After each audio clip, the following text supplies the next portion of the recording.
Wakil Ketua Umum Partai Golkar Erwin Aksa lagi-lagi jadi sorotan setelah cuitannya di Twitter yang seolah-olah menyindir seorang pemimpin yang berbohong. Sebelumnya Erwin Aksa juga buat heboh dengan membongkar soal utang Anies Baswedan kepada Sandiaga Uno saat Pilgub DKI Jakarta 2017 lalu. Kini di tengah masih ramainya kabar itu, Erwin Aksa menuliskan di akun Twitternya @erwinaksa_id soal pemimpin berbohong.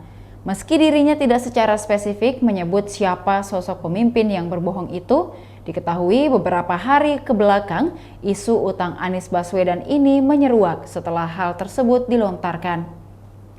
Belakangan, Sandiaga Uno mengatakan tak ingin memperpanjang soal perjanjian utang tersebut setelah berkomunikasi dengan keluarga dan sholat istikharah. Anies Baswedan juga buka suara dan mengaku pinjaman itu bukanlah dari Sandiaga Uno. Anies Baswedan pun menjelaskan alasan dirinya tak perlu lagi membayar jasa para pendukungnya yang telah memberikan sumbangan kampanye jika menang di Pilkada DKI Jakarta.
Demikian Tribun Hot News kali ini, saksikan berita lainnya hanya di kanal YouTube dan Facebook Tribun Timur.